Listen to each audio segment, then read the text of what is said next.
Welcome to Wealth Coffee Chats, folks, for your daily live updates. Get the most out of today's episode by participating in the chat. Make sure you ask some questions, be part of the conversation, have a bit of fun, grab a coffee or a tea, take some notes, and get ready to start your day, folks. Quick few housekeeping rules, though. No spamming, no advertising or self-promotion in the chat. That's not on. Be kind and respectful to everyone when participating. And most of all, have a good time. Real estate investing can be your biggest asset. It also can be your most expensive asset when it comes to getting it right or getting it wrong, folks. It can be time-consuming, stressful, and that's why here at Positive, we have what's called a 6-star team, a full-service team that provides integrated wealth and property investing solutions and services simply designed to help you progress towards your goal of passive income through your property portfolio, folks. Make sure you check out our other podcasts on the Positive Mentor Network. Not only is there Wealth Coffee Chats, there's the Urban Property Investor. Drops every Wednesday with straight talking investing strategies and lessons with Sam Saggers. Property Investor Tales. This is where our clients, you guys, share real life stories from property investing, hosted by some of our advisors and strategists. And that's done every fortnight, dropping every Monday. Wealth, Wine and Wisdom, folks, that debriefs the week that was in the world of finance and property, hosted by yours truly, Jason Witten and Andy Fenton on Fridays. Hey, good morning, folks.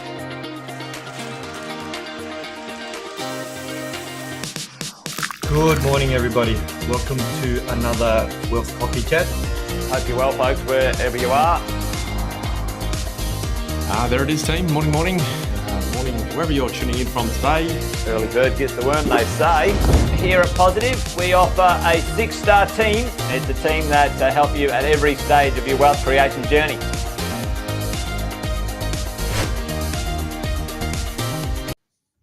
General advice disclaimer. The information provided is general in nature and does not take into account your personal objectives, financial situation, or needs. Before acting on any information, you should consider whether it is appropriate for your circumstances and seek professional advice from a licensed financial advisor. While every effort has been made to ensure the accuracy of the information, it is not guaranteed. It is based on our understanding of regulations and laws as at the publication date. As these are subject to change, you should talk to a professional advisor for the most up-to-date information. Any examples or illustrations provided are for illustrative purposes only and are not a guarantee of future performance. We do not accept any liability for any loss or damage incurred by reliance on the information provided. Any opinions expressed are subject to change without notice. Past performance is not indicative of future results, and all investments carry risks. Neither the hosts, guests, nor any affiliated entities accept liability for any loss or damage arising from reliance on the information provided. By listening to this podcast and viewing this presentation, you acknowledge and agree to these terms.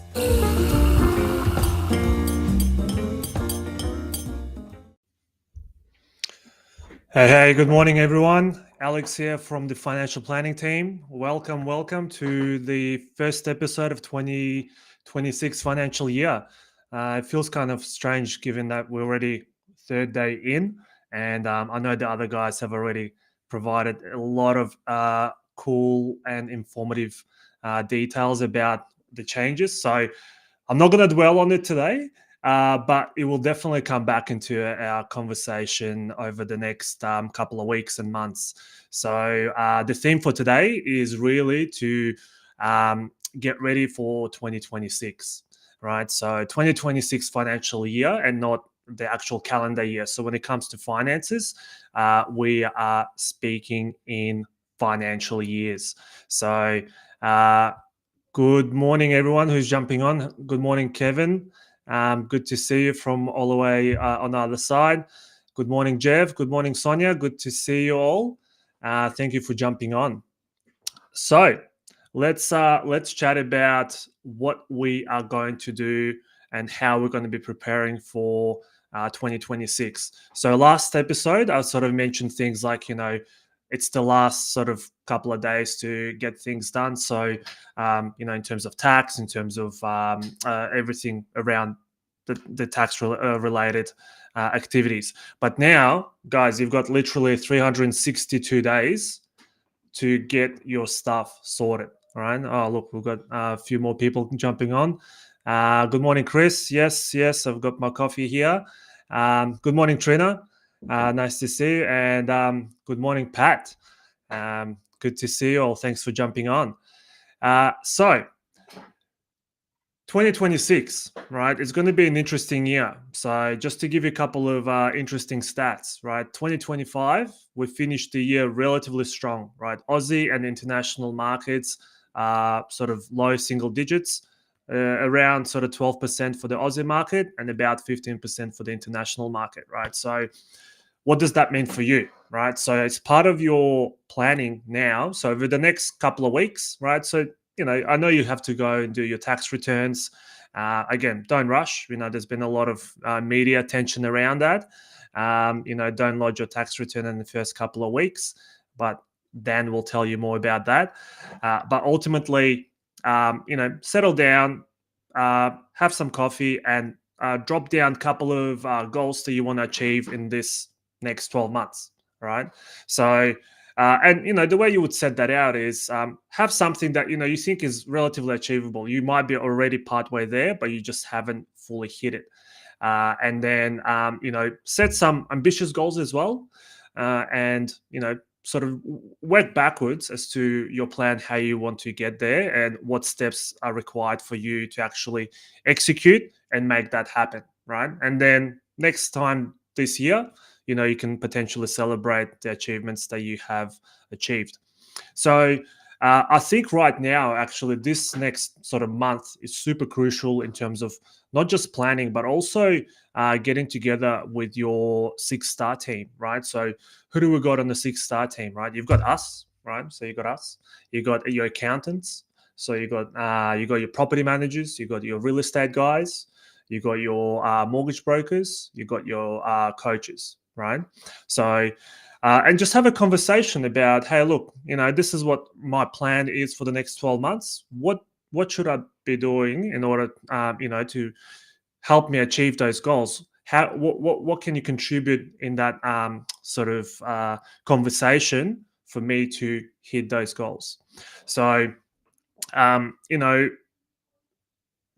breaking it down a little bit more, right? Like if we look at the mortgage brokers, it's always the same sort of conversation about really, am I paying the best interest rate, right? Am I able, what's my borrowing capacity, right? So now that the interest rates are coming down, what should be your strategy? Do I refinance now, or do I hold off for another couple of months and see what the interest rates do there? How does that impact on your overall strategy, right? So a very valuable conversation.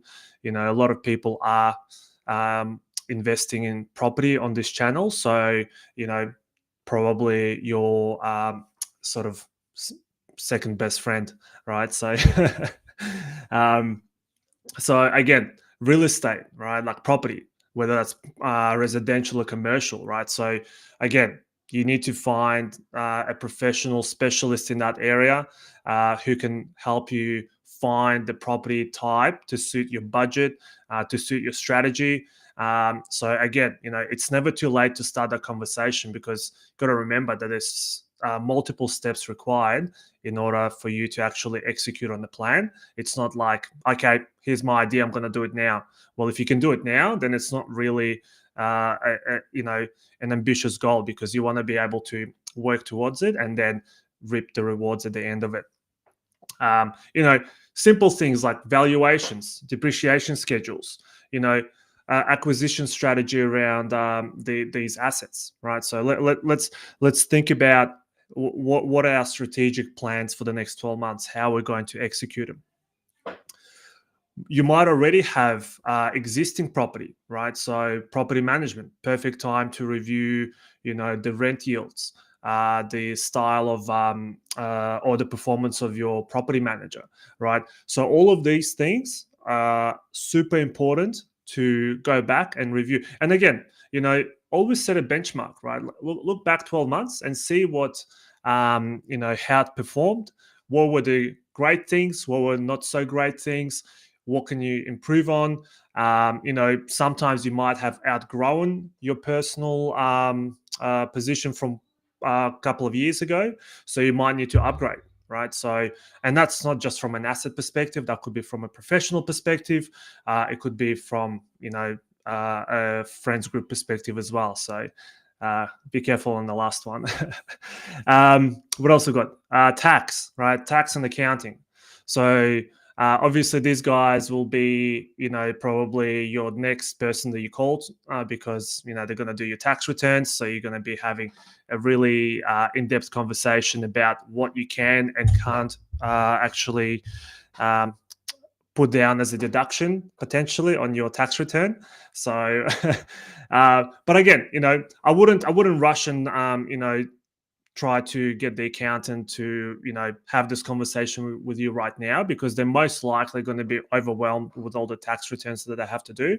However, it's something to pencil into your diary for perhaps a couple of months from now, maybe even perhaps October onwards, where you sit down and you have those conversations, because you'd rather start planning for your end of the year. I know it sounds too early, but if you break it down into your sort of steps, the accountant comes in, let's just say October, November, December, and you can actually be ready, and you'll have plenty of time to do certain things that you may have missed out, last week, because you haven't planned in advance. With us, right, financial advisors. So what we are doing currently is we're actually reviewing our last 12 months. Again, similar things to what I just said to you a second ago. We're reviewing the performance of our investment portfolios. We're looking at the goals and objectives that we set out for our clients, and are they on track to meet them, or they just been drifting along? What do we need to do to to sort of bring that up and make them perform an action on something that they may have perhaps were sitting on. There were some other strategies that we're waiting on implementing right now, because strategically we had conversations with our clients where we said, okay, so pre-30th of June, we're going to do a couple of strategies there, and then July, August, we're going to do the other strategies. And this is all part of our tax planning conversation that we would have had sort of March, April, May, June, right? So these things don't just come out of the thin air. You do need to plan for them. You do need to have a solid action plan. Right now is a perfect time to build that out, and get yourself ready for this 2026. There's a lot of things that are coming. If you listen to Dan's podcast, I think it was yesterday, the day before, there's a lot that's brewing in the background that most likely going to affect certain things over the next couple of years. So instead of sort of sitting on the sidelines and waiting for it, you might as well already start positioning your strategies, your assets, etc., to be prepared for those actions, right? Morning, Chris. Thank you for jumping on. Sorry I didn't call you out earlier. I was just on the roll, so I just wanted to finish my my spill. But no, thank you for jumping on, Chris. Great to see you. So again, in summary, review what you have done in the last 12 months. Look at the things that worked. We have had a really decent year in terms of performance, right? So does that mean that you need to go away and reshuffle your portfolios, right? So like I mentioned, the equities, Aussie, international have done quite well, right? So that means that asset class would have gone up in your portfolio. And then perhaps, the other one that has done perhaps not as well, the commercial space, right? Because the interest rates have been relatively high over the last couple of years, or they've come up relatively quickly. And, with the commercial space, it took a little bit of time to catch up to what the interest rates were doing. So on paper, the valuations had to come down. So now you're looking at your asset class, and it's looking like your property section might be a little bit undervalued on paper, but in reality, it might be a different story. So you've got to review all of that, right? Whether that's with us, whether that's with your accountant or whether that's on your own, right? You just need to understand exactly what you're looking at. So if you don't know much about different types of asset allocations, just go back a few episodes and I've covered off on all of the different types of asset allocations. We will cover off and put them into practice over the next couple of months, and hopefully, individually, yes, makes sense, but how do you sort of keep them together? We'll learn about that as well. So again, reach out to your team and start preparing a plan for this year. It's never too early. You'd rather be early than late. And you want to make sure you review everything, set out some goals for this year. You will have some goals that may take several years to complete or to get to, right? But ultimately, that's fine. Let's just see how much further we have done over the last 12 months to get us closer to that end goal, right? So reach out to your 6-star team, reach out to myself if you have any questions, and hopefully this will give you a really awesome pump up for the year to get out there, sit down, have your coffee, and think about those plans for the next 12 months. So relatively short today, guys. So I'll see you all next week. Thank you, and have a good weekend. See you later. Thanks for watching another episode of Wealth Coffee Chat, folks. Make sure you like, subscribe, and turn on your notifications so you never miss a thing when we go live. Improve your portfolio and investing game, folks, with Wealth Coffee Chats live every morning at 8:10 each weekday. Make sure you join us. Previous episodes are also available wherever you get your podcasts, folks, as well as our other podcasts from the 6-star team here at positivementor.com.au.